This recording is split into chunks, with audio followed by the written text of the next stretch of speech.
Hey YouTube, nasty day out here in Colorado. It's not supposed to be snowing anymore, but anyways, I'm mounting a spare wheel on my Jeep, and I was just going to show you exactly how I'm doing that. It's pretty simple, right? This goes with my video how to remove your spare that I did earlier on. You can check in my videos.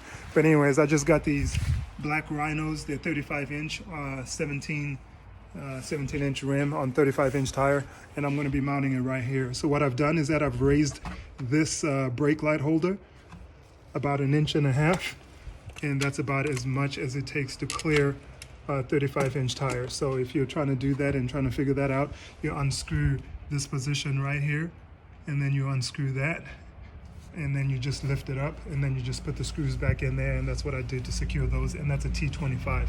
And then at that point, you just lift up the tire, you put it up there, and that's it. Thank you. All right, so I got my bathroom scale, and I'm gonna measure what, or how much this tire weighs, tire and wheel.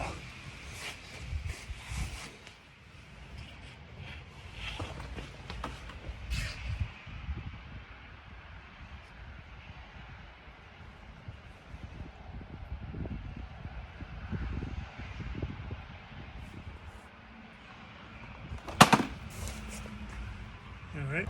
Okay, so I just measured my tire, and it weighs about 99.7 pounds. So that's about 100 pounds for a Goodyear Wrangler. Let me see. So it's a Goodyear Wrangler 35 by 1250 17 LT, and it's the Ultra Terrain AT on a 17-inch black Rhino wheel.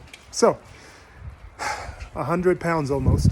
I read somewhere that this is supposed to be able to hold 85 pounds. So if it can hold 85, I think it can hold 99.7. I don't think it's an exact science that they used to come up with those numbers. Well, I don't think so anyways, but anyways, I'm gonna mount that.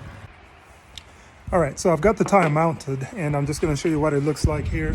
So that's it. I've put the cover back on, and I put it back into the lock position, which is right there. You can see the little arrow right there is pointing to the lock. So I put the camera cover on, and these are 3/4 inch bolts, which is slightly different from the factory locks that come with that, or lug nuts.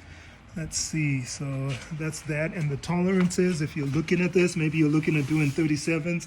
This is what it looks like over here. I measured it, and it's about 1 inch all the way around.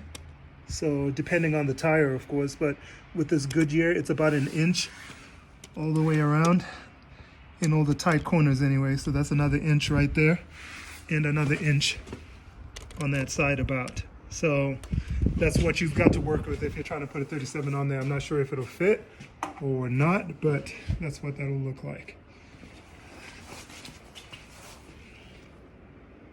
All right. And that position off about, what was that, 1.5 inches? I forgot what I said.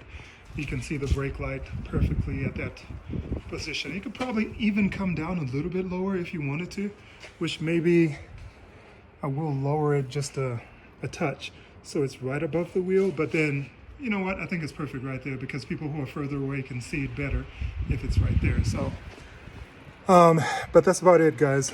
Real super simple. I'll do a review of the wheels, or just do a show of the wheels next time it's nice outside and it's not Snowmageddon once again. So that's about all I have for right now. Until then.